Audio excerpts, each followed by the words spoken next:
irmãos, nós vamos iniciar hoje uma série intitulada Desafios Éticos Contemporâneos na Criação dos Filhos, né? Desafios éticos contemporâneos em todas as expressões da igreja, para os homens, mulheres, família, criação de filho. Então esse é o tema do nosso ano e como o próprio nome se propõe a dizer, os desafios éticos são desafios mesmo, que nos afrontam, que nos surpreendem e que muitas vezes a gente não tem conhecimento necessário de determinados assuntos para refutar biblicamente.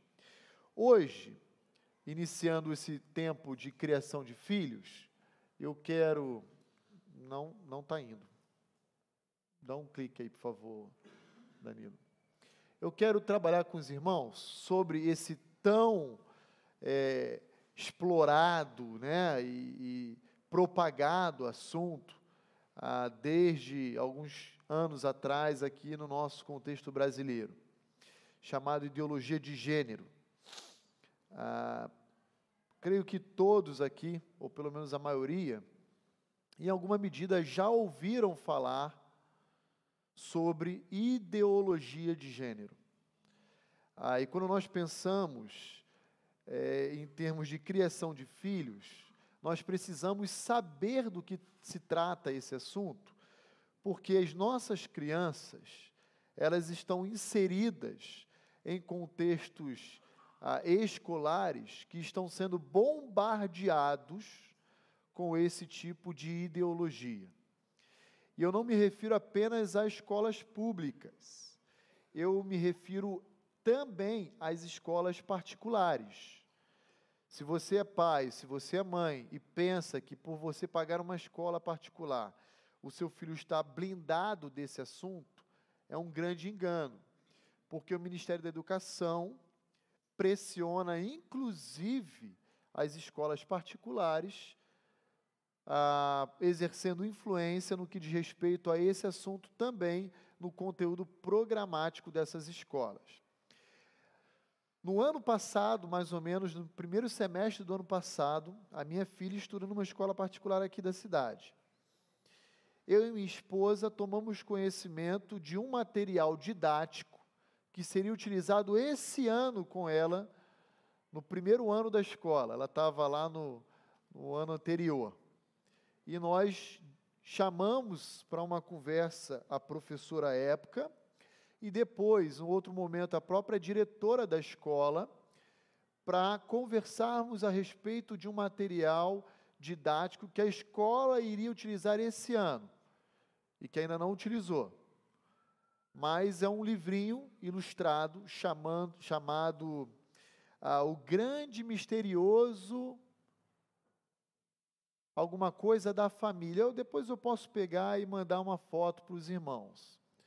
O grande fantástico mundo das famílias, é isso, Glaucio? Grande maravilhoso mundo das famílias. Alguma coisa em torno disso. E a sinopse, quando nós entramos no site da Saraiva, estava lá a sinopse do livro, como sendo uma proposta a um discurso de tolerância aos diferentes modelos sociais, familiares, que rompem com a tradição, em outras palavras, judaico-cristã, que são as tradições conservadoras da família. E aí você tem lá um desenho ilustrado de um papai com outro papai, uma mamãe com outra mamãe, e as multifacetas de relacionamentos que hoje existe, né? E nós fomos conversar com a diretora da escola, exigindo que esse tipo de assunto não fosse abordado pela educação escolar, e sim pela nossa família, as nossas crianças, e que se nós, então, tomássemos conhecimento de que isso seria assunto de sala de aula, nós iríamos tirar nossos filhos daquela escola. A diretora compreendeu, respeitou nossa opinião, firmou um compromisso conosco de que a escola não entraria na doutrinação desse assunto com as crianças, Então, nós estamos aguardando o momento exato para voltarmos a um debate com a diretora, caso isso aconteça esse ano. O fato é que a ideologia de gênero, ela tentou ser inserida no Brasil pelo famoso PNE, Programa Nacional de Educação, que foi reprovado no processo legislativo brasileiro na gestão passada. Diante de uma reprovação dos parlamentares ao PNE, o governo, entenda-se executivo, tentou difundir as ideias da ideologia de gênero através das chamadas secretarias especiais.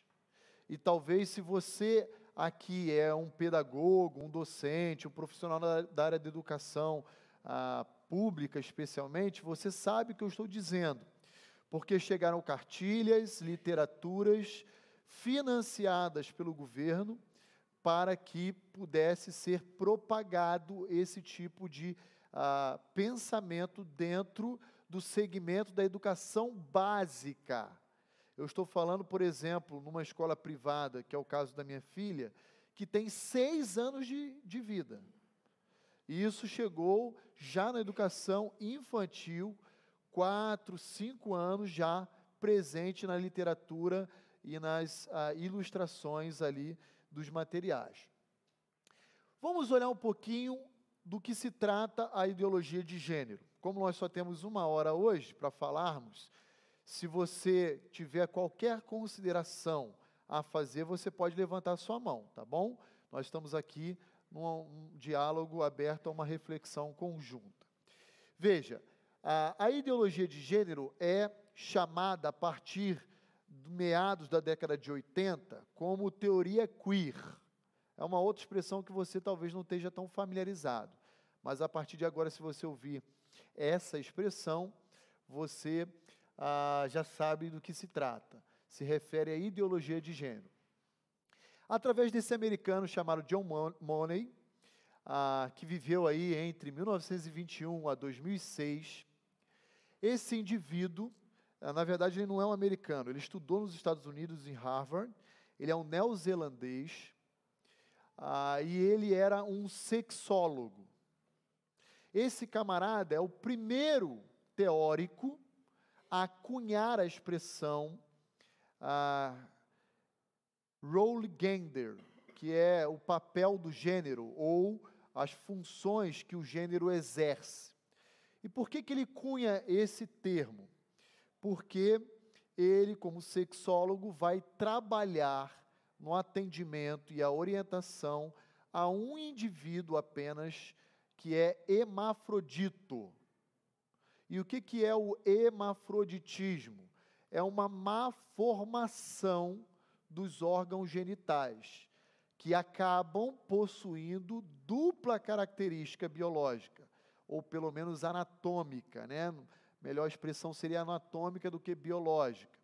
Via de regra, por exemplo, o hermafrodito não tem útero, não tem ovário, não tem trompas, aqueles órgãos do aparelho reprodutor feminino. Ele tem apenas uma má formação, viabilizando aspectos e uma anatomia própria da genitália feminina. Então, quando ele atende um indivíduo que é hermafrodito, ele então começa a separar o uso comum pelo senso geral e universal de sexo, sendo sinônimo de gênero, ele agora passa a reconstruir essas duas palavras sob duas definições distintas. E ele começa a desenvolver uma proposta de que o sexo, ele é determinado biologicamente. A pessoa já nasce com o sexo, mas o gênero, ela pode ser optado, né, pode ser fruto de uma escolha do indivíduo. No caso muito particular desse indivíduo que ele trata, né, ele analisa, que é fruto do hermafroditismo. Ele não vai desenvolver tanto, ele vai publicar uma obra que é um ponto de partida para esse discurso do gênero. Depois, esse outro indivíduo, um americano contemporâneo de John Money, Talcott Parsons, que vai viver entre 1902 e 1979, ele vai, tendo contato com a obra de Money, ele vai trazer para dentro da academia, para dentro da Universidade de Califórnia, como ele era um sociólogo, ele vai trazer esse conceito que vai chamar a atenção dele, de sexo ser diferente de gênero, e vai então começar um centro de pesquisa de ideologia de gêneros. Ele se identifica tanto com as ideias de Money, que ele vai começar a desenvolver essa ideia. E então ele, como sociólogo, vai começar a fazer a seguinte afirmação: gênero é um conceito que se constrói a partir do relacionamento social. O sexo, o indivíduo já nasce. O gênero, ele o define como quer. Então, ele já começa a ter uma nova perspectiva de distinções claras entre sexo e gênero, coisa que até John Money eram palavras sinônimos na história. Não há qualquer, digamos assim, relato histórico anterior a John Money sobre essa distinção de significados. Então, esse indivíduo, Talcott Parsons, ele vai dizer o seguinte, que toda a estrutura educacional deve ser uniforme, não deve ser norteado por distinções sexuais desde o segmento infantil. O conteúdo a ser abordado na infância deve ser o mesmo para meninos e para meninas. Devemos padronizar todo tipo de tratamento entre meninos e meninas. Daí surge, por exemplo, a ideia de as escolas terem um uniforme. O que é o uniforme? É uma uniformização, uma padronização, tanto de meninos quanto de meninas, que se vestem e se apresentam da mesma forma. Ele, por exemplo, esse indivíduo, o Parsons, ele vai dizer em um dos seus artigos, em uma das suas obras, que a complementariedade e as diferenças existentes entre homem e mulher são obstáculos que dificultam o tratamento igualitário entre os sexos. E, nesse sentido, ele vai dizer que ele vai promover uma política de igualdade. Agora, veja, quando ele fala sobre isso, nós temos que lembrar o contexto histórico. Primeira metade do século XX, nós temos a Primeira e a Segunda Grande Guerra Mundial. E o que acontece é que os homens, tanto norte-americanos quanto os europeus, estão sendo recrutados, cada qual pelo seu respectivo governo, para irem para a frente de batalha, lutar a Primeira e a Segunda Grande Guerra. Enquanto as mulheres assumem o quê? Os lugares dos homens nas fábricas, nas indústrias, no Estado como um todo, no ambiente de trabalho. Assim, a mulher se insere, inclusive historicamente, no mercado de trabalho, a partir da ausência masculina que está presente na guerra. E assim elas entram. Então, esse camarada vai ser um defensor da igualdade de tratamento entre homens e mulheres. Ele será sucedido por um outro americano chamado Robert Stoller. E aí esse camarada, sim, ele vai, de forma muito clara, através dessa obra dele, Sex and Gender, ele vai desenvolver e fundamentar a famosa ideologia de gênero. Robert Stoller, ele vai escrever esse livro em 1968. E o que ele vai fazer? Ele vai, com o seu livro, dizer que os pais e a cultura são os grandes responsáveis pela orientação sexual das crianças, dos filhos. Eles não são determinantes, mas eles exercem uma grande influência. Robert Stoller, ele é um psicanalista, e ele flerta muito, a área dele de atuação é freudiana.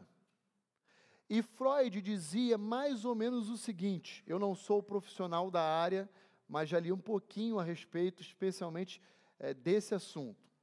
Ele dizia que uma criança, uma menina, por exemplo, com seus 5, 6 anos de idade, ela olhava para um coleguinha da sua faixa etária, um menino, uma menina, e ela percebia que ela mesmo não tinha algo que o menininho tinha, que era o seu genital.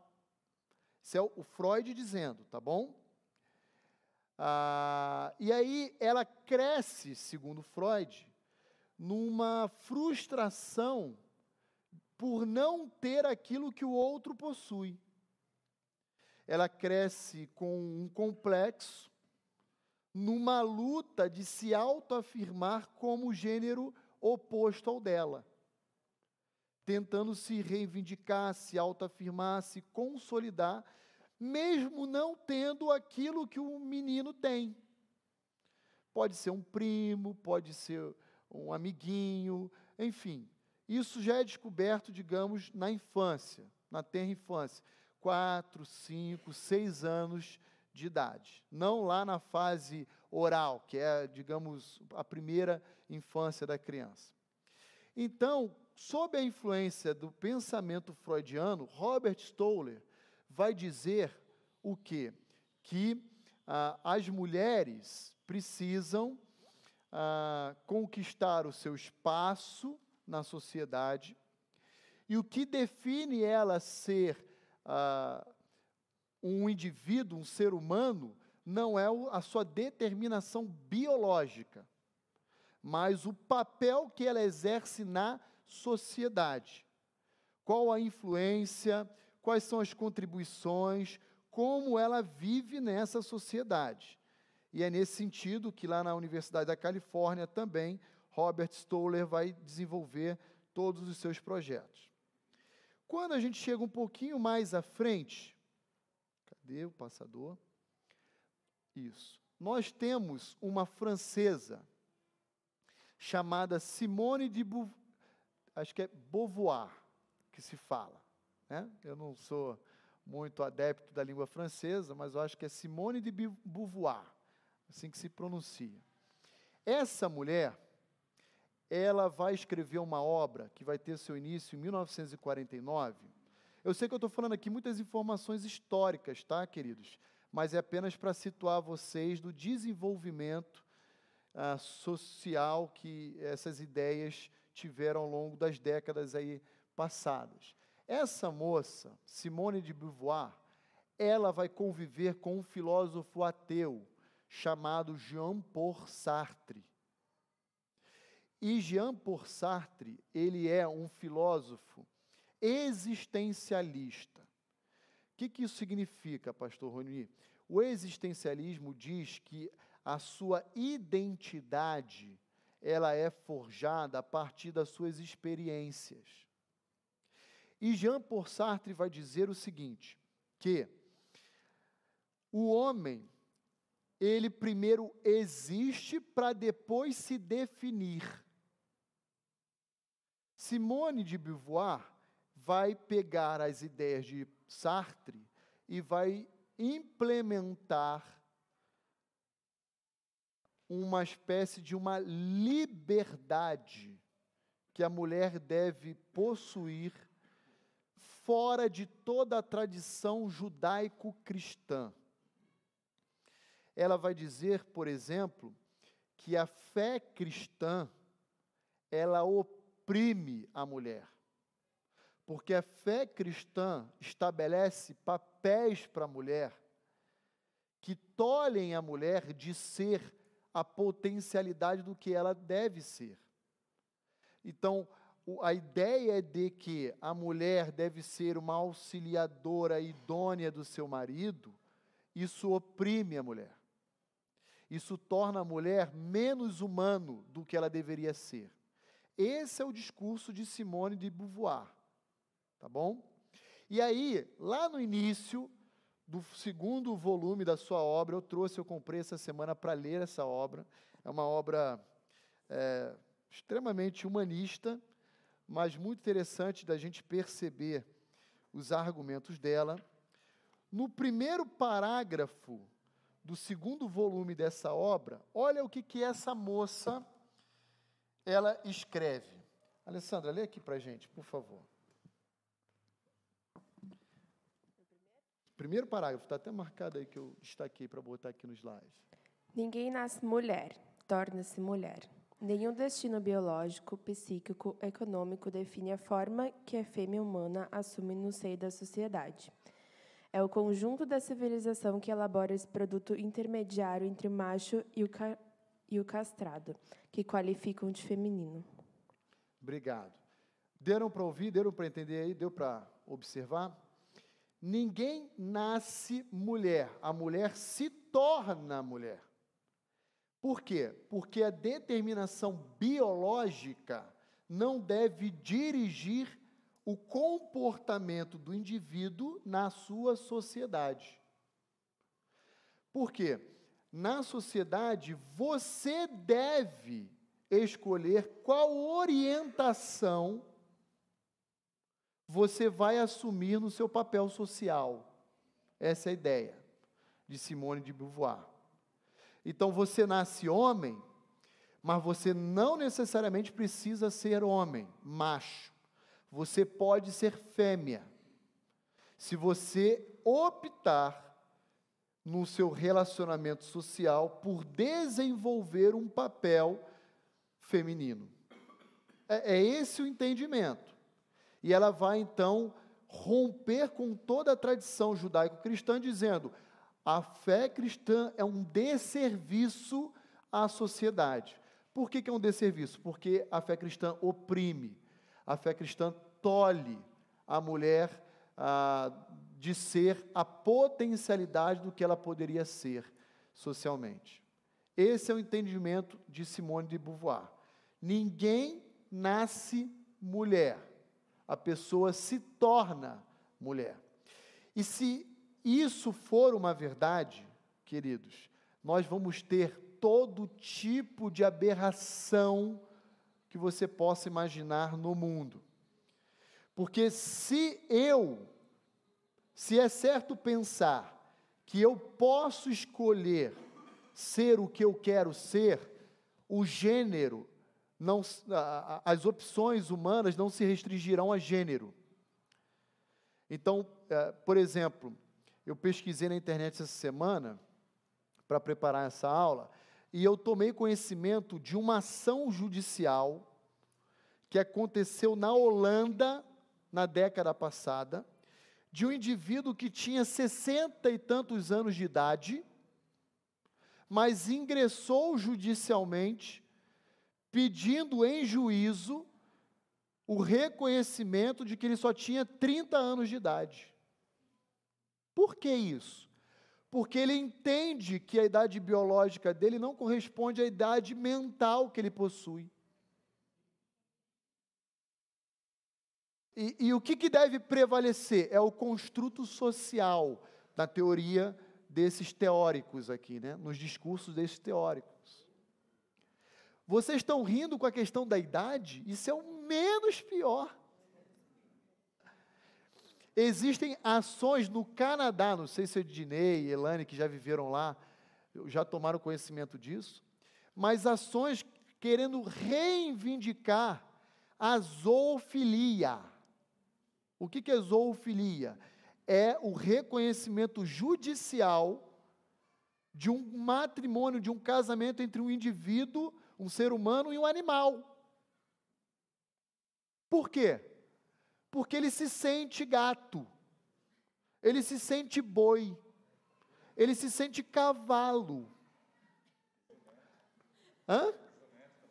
Jumento, eu acho que no final de tudo esse cara... Mas é verdade, queridos, chega a ser hilário, né? Porque no final, a questão anatômica ou biológica, ela não é mais determinante. Ela é o que? Apenas uma orientação, uma possibilidade. Você é quem vai escolher. E existe algo, mais ou menos, em torno de 7.000 possibilidades de gênero, aí elencadas por esses teóricos. Existe o homem e a mulher, existe o hétero e o homossexual, existe o hipersexual, existe o metrosexual, existe o bissexual, existe tantas e tantas expressões que foram já catalogadas que sei lá onde esse negócio vai parar. O comum vai ser a opção errada, o pecado. Em outras palavras, se busca-se, mediante o discurso desses teóricos, uma oficialização do que a Bíblia chama de pecado, de porneia, de todo tipo de moralidade sexual que você imaginar, todo tipo de depravação sexual.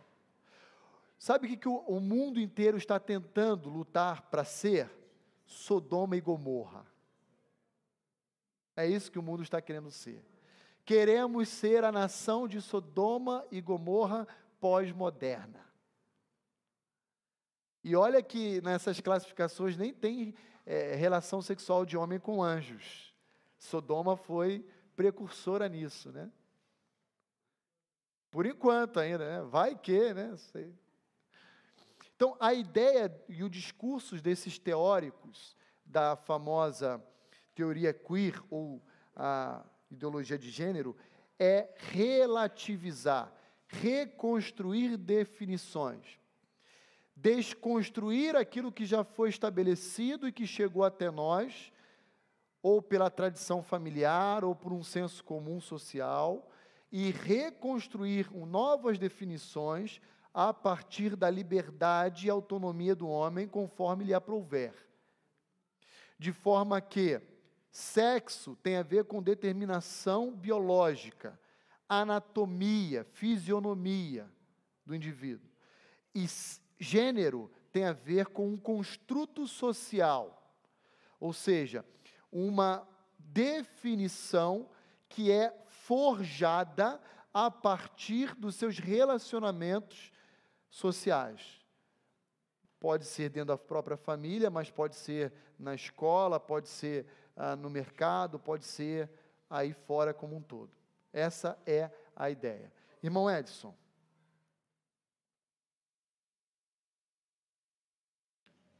Por favor. Bom dia a todos. O pastor só citou aí a questão da fé judaico-cristã. É o que nós professamos. Mas me parece que tanto a fé islâmica como a fé dos povos asiáticos também vão para a mesma linha da fé judaico-cristã. Então, se esse pessoal quer combater a fé judaico-cristã, eles estão combatendo a fé de outros povos que também vão pela mesma linha que nós seguimos. Eu penso assim, não sei como é que é o estudo dessa... Porque o islamismo, por exemplo, ele combate ferozmente o homossexualismo, né? E me parece que não é tão aceito na Ásia também, nos países orientais, esse tipo de prática. Então, não é só combater a fé judaico-cristã que eles ficam pregando. Me parece que aí é ir contra a verdade num total dos povos, né? Muito bem observado, irmão Edson. Só existem 3 religiões no mundo inteiro monoteísta. A primeira e a mais antiga é a fé judaica. A segunda é a fé cristã, que é a concretização da fé judaica, porque o Messias que apontava no Antigo Testamento veio, o Deus se tornou homem, morreu no nosso lugar na cruz do Calvário, e então temos a continuidade dessa revelação progressiva que se dá com o Novo Testamento e a obra sacrificial de Cristo. Então, a segunda fé monoteísta é a cristã. que tem a sua base, digamos, o seu berço, o seu alicerce no judaísmo. E a terceira e última é o islamismo, que também guarda em alguma medida, não totalmente, mas em alguma medida, a sua base, ou seu fundamento, o seu berço, nessa tradição judaico-cristã. Porque os islãos, eles afirmam que a descendência da promessa de Abraão não era Isaac, e sim Ismael, e a partir dali começa toda a guerra aí, árabe-judaica, né? Mais ou menos assim. Então, guarda-se ainda esse aspecto. Mas, tirando essas três religiões mundiais, digamos assim, todas as outras ou são politeístas, ou são religiões místicas, ou ateísmo. Então, não existe a verdade de um Deus absoluto. Esse é o pressuposto que a ideologia de gênero quer desconstruir, a questão do absoluto.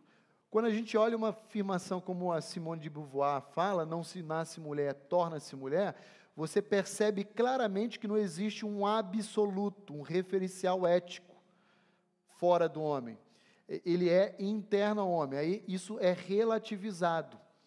Então, nos países islâmicos, não só é proibido o homossexualismo, essa ideia de gênero, como é considerado em alguns países, não todos, mas inclusive crime. Inclusive crime. Isso é um fato. Mas o restante do mundo inteiro, especialmente que não é islâmico, judaico-cristão, eles não criminalizam ou pelo menos não proíbem esse tipo de discurso. Vide, por exemplo, os Estados Unidos, que é um país protestante e, digamos, é o berço da teoria queer aí, né? Até o neozelandês John Money, quando vem para os Estados Unidos estudar em Harvard, ele desenvolve todo o trabalho como sexólogo dele lá nos Estados Unidos. Então, um país protestante formado desde a sua colonização, sua base, tolera e abraça em alguma medida, concorda com isso. Então, a sua observação é perfeita, é bem oportuna, irmão Edson, mas eu diria que apenas na tradição islâmica existe um rigor maior proibindo esse tipo de discurso. Vamos ver aqui, um quadro comparativo que esses teóricos nos apresentam. Então, veja aí, qual é a distinção que eles fazem? O sexo, ele é natural, o indivíduo não escolhe o seu, ele nasce, por isso é natural. E o gênero, ele é social e culturalmente definido, construído, a partir do relacionamento e do papel que ele estabelece no seu meio. Essa é a ideia. O sexo, ele é produto de uma reprodução biológica. E o gênero, ele é produto ou resultado de uma reprodução social. Eles vão reprovar abertamente qualquer pai ou qualquer mãe que oriente o seu filho a ter o gênero correspondente ao sexo que ele nasceu. Esses teóricos irão levantar a bandeira da chamada educação neutra, que de neutra não tem nada. O que é a educação neutra?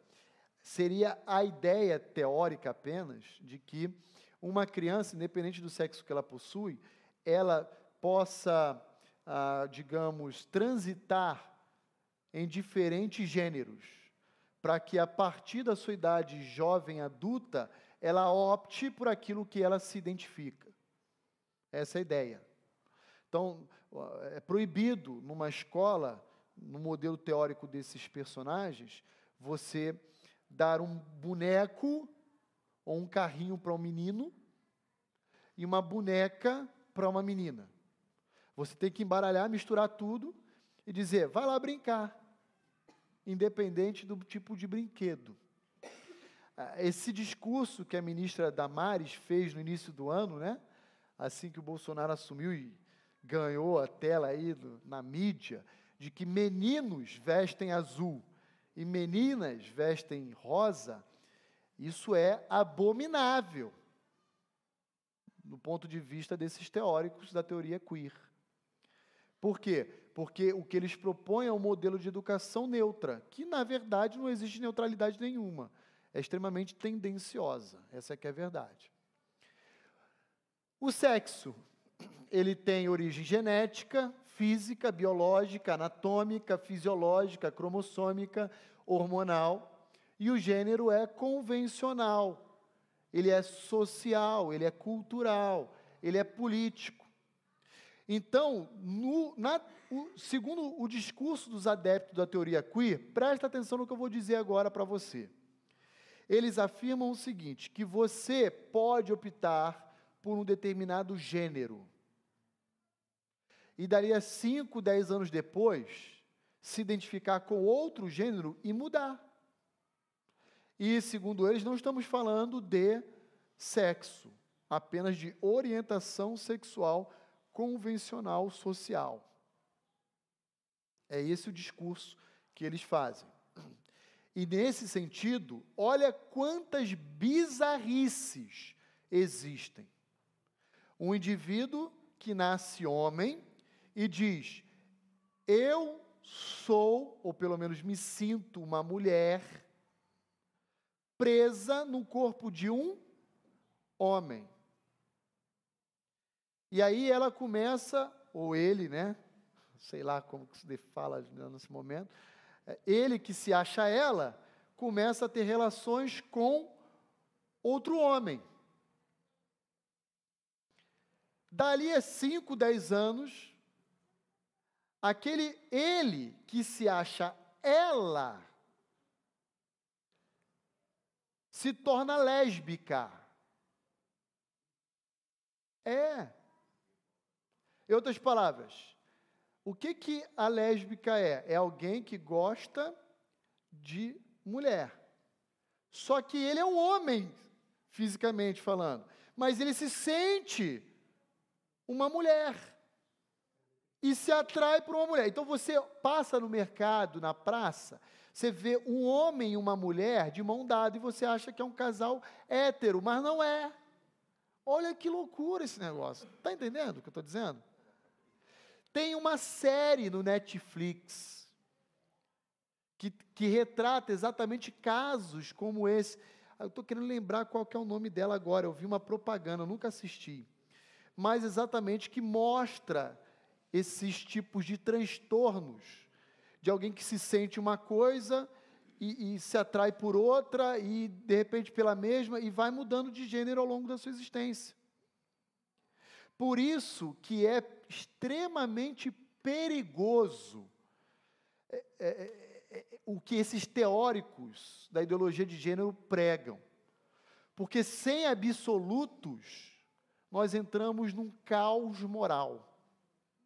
E quem é o único absoluto? Deus. Ele é imutável. Toda a criação é mutável.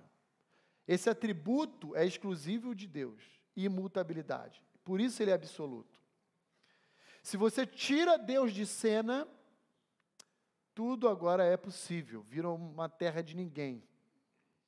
Então, vira a famosa convenção social, o discurso de tolerância. O nosso parâmetro ou referencial ético reside em Deus. Se você tira Deus da jogada, e o que esses teóricos têm em comum? O ateísmo. Impressionante isso, né? Impressionante.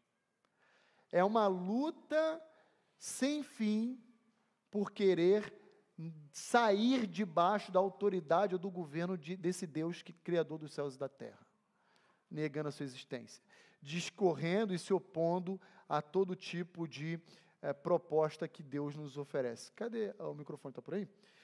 Aqui é Sônia. Sônia, fica à vontade.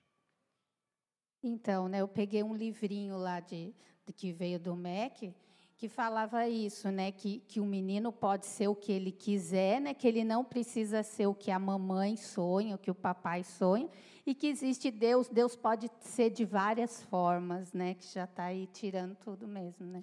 É isso aí. A ideia é da educação neutra.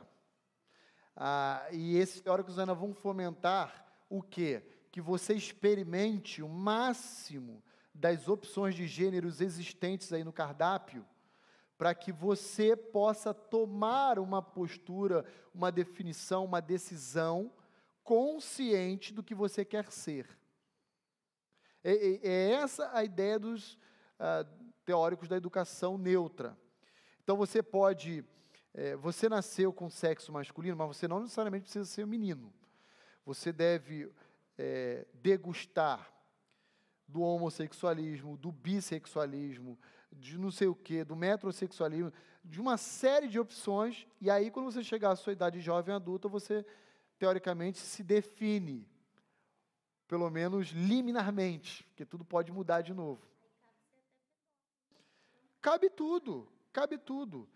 Esse é o problema. Esse é o problema, porque cabe até a pedofilia. É crime por enquanto. Porque, veja, se eu institucionalizo a ideologia de gênero como uma proposta oficial de governo, eu descriminalizo essas coisas. Por quê? A partir do momento que eu tenho 40 anos de idade, me relaciono com uma criança de 8, 9 anos, não é mais pedofilia, porque eu vou chegar em juízo e vou alegar o quê? Que eu me sinto como uma criança de 8, 9 anos. Ou aquela criança de 8, 9 anos vai dizer, não, mas eu me sinto um adulto. Eu me sinto de maior. E quantos adolescentes já estão assim, né? Se achando, sou de maior. E aí você descaracteriza. Você, no Brasil, hoje, isso é interessante, gente, porque isso já começou a invadir os tribunais judiciários, e aí eu não quero ser injusto com quem é advogado aqui de plantão, mas eu, essa semana, peguei a DPF, uma arguição, descumprimento de preceitos fundamentais, é isso? Meus advogados aí de plantão, 132, que julgou como é que fala, uma norma constitucional lá, artigo 256, acho que é isso, que fala que é conhecido como casamento a união entre homem e mulher. O dispositivo constitucional é esse, união entre homem e mulher. E aí o Supremo Tribunal Federal julgou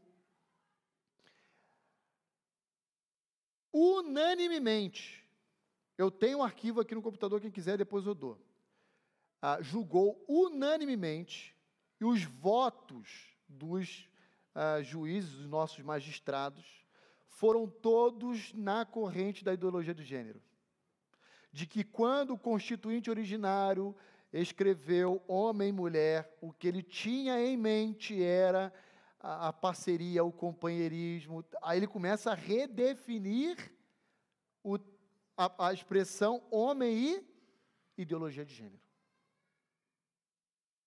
Então, seria injusto ou um retrocesso, inclusive esse é o voto do Luiz Roberto Barroso, né, se não me falha a memória, seria um retrocesso.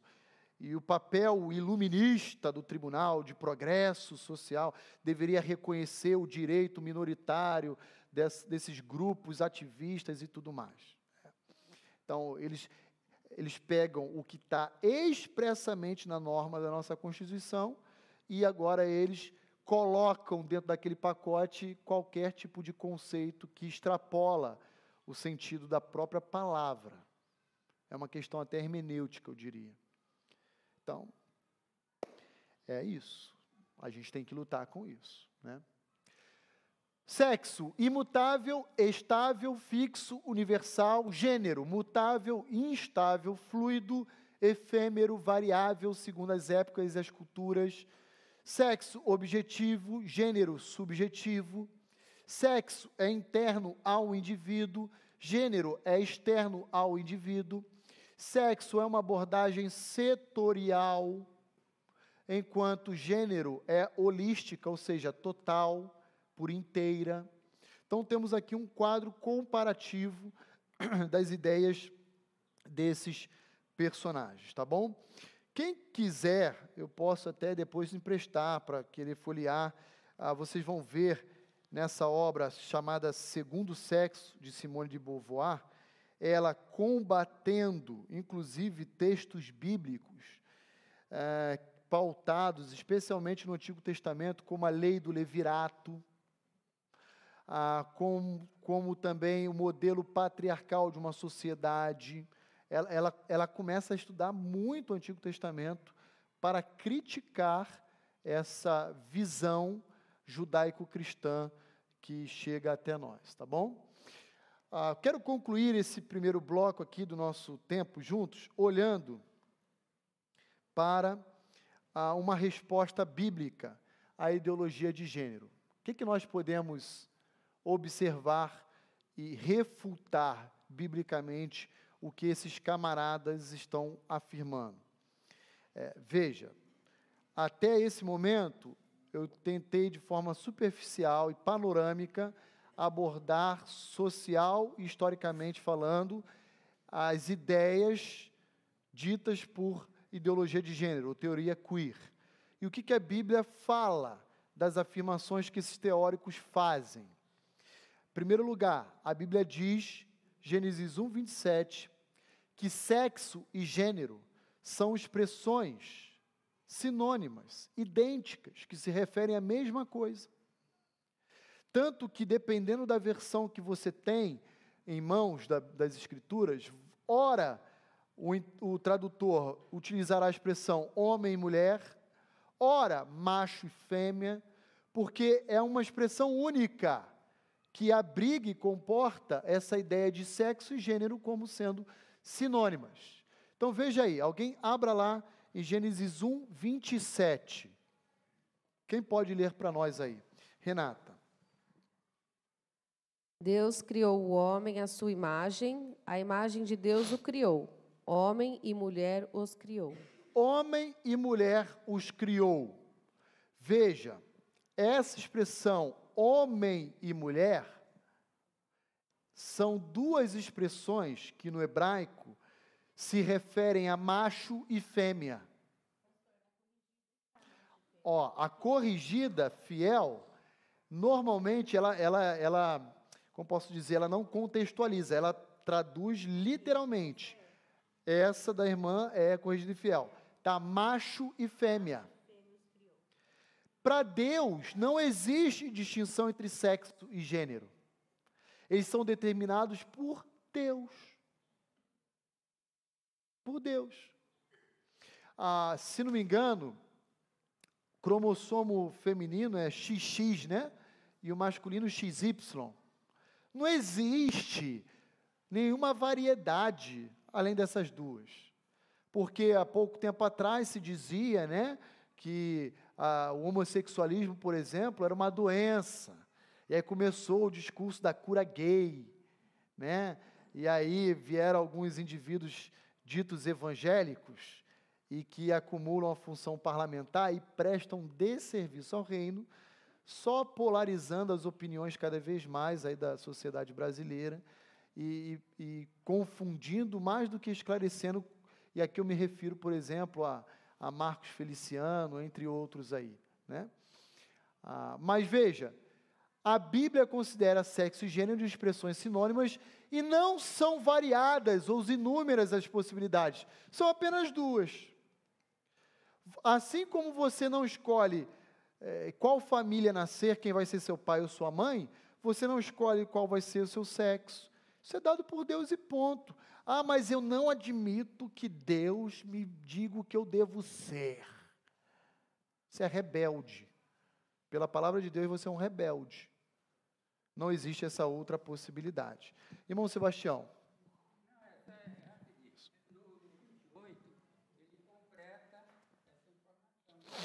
Quer ler para a gente o 28? Crescei e multiplicar.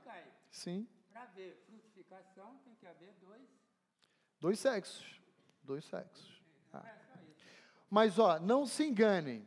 Hoje, você olhar para duas pessoas de mão dadas aparentemente de sexos opostos não significa mais ser um modelo de relacionamento.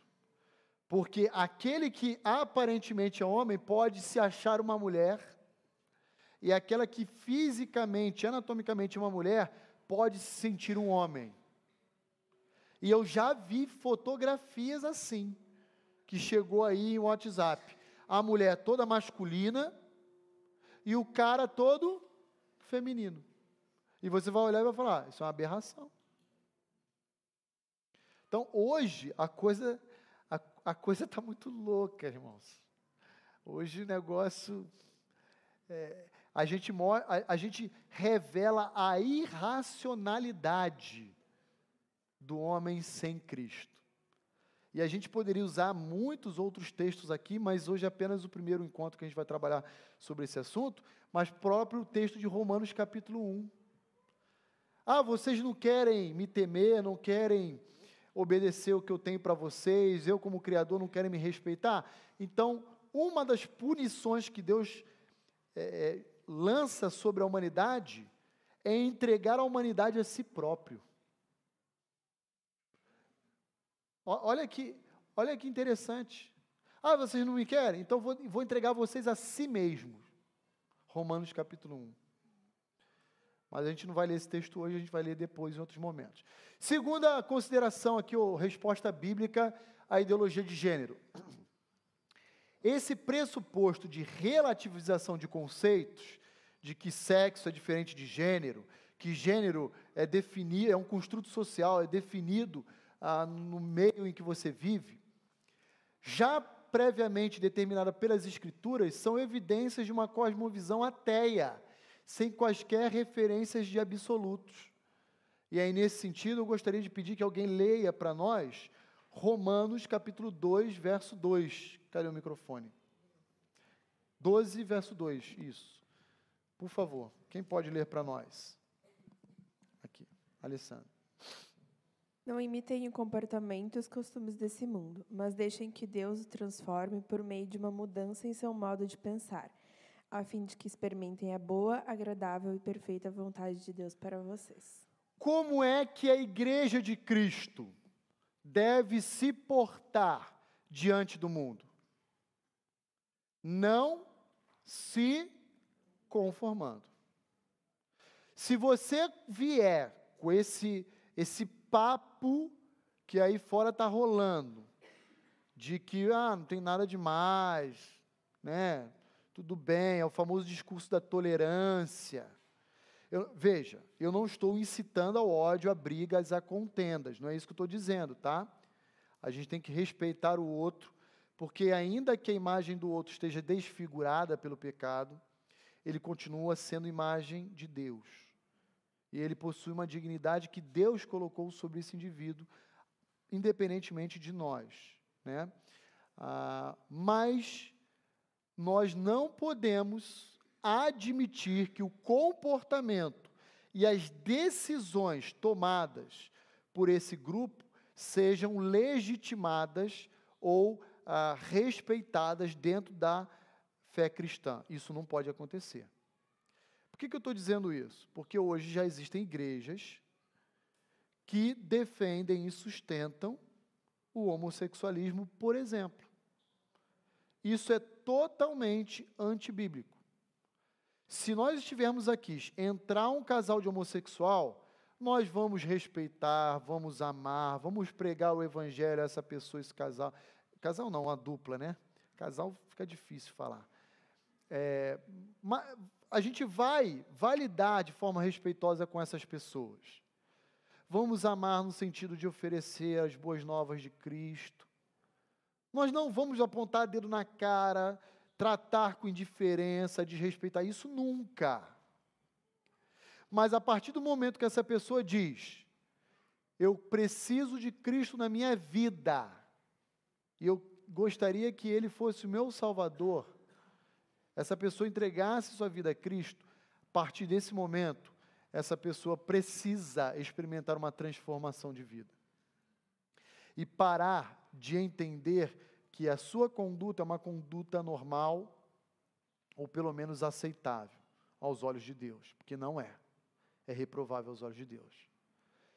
Existe um autor chamado Max Lucado, que em uma das suas obras ele diz assim: Deus nos aceita como nós somos, mas Ele não admite que permaneçamos sendo o que nós somos. Ele exige de nós transformação.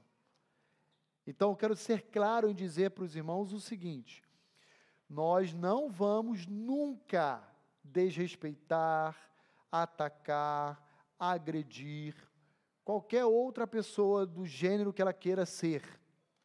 Nós vamos amar, assistir, acolher com o Evangelho de Cristo, mas a partir do momento que essa pessoa entregar sua vida a Cristo, aí nós vamos caminhar com ela no sentido de moldá-la ao Evangelho de Cristo e aquilo que Cristo exige dela. Quero deixar como sugestão de leitura para os irmãos a obra dessa ativista aqui, chamada Rosária Butterfield. Eu vou até fazer um pedido para a nossa livraria, quem quiser ler, comprar, pode usar.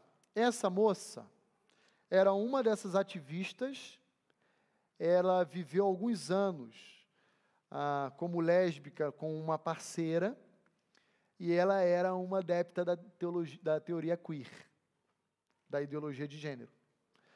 E ela então, no final, quase com 30 e poucos anos, se não me falha a memória, ela se converte e ela começa a, então, desconstruir todo o argumento que a ideologia de gênero e esses movimentos LGBTs e similares apresentam aí diante das políticas públicas, né? Vale a pena a leitura desse livro, vale muito a pena, é uma leitura encorajadora, instrutiva. Fica a sugestão, você pode comprar pela internet, se quiser aguardar um pouquinho, a gente vai trazer alguns exemplares, disponibilizar para a livraria, para você adquirir também. É uma leitura muito boa, essa aqui é da Chay, eu pedi para ela me prestar para eu poder apresentar para os irmãos, tá bom? Tudo bem, queridos? São 10h05 no meu relógio, vou fazer um intervalo, e após, então, o intervalo, nós teremos a nossa...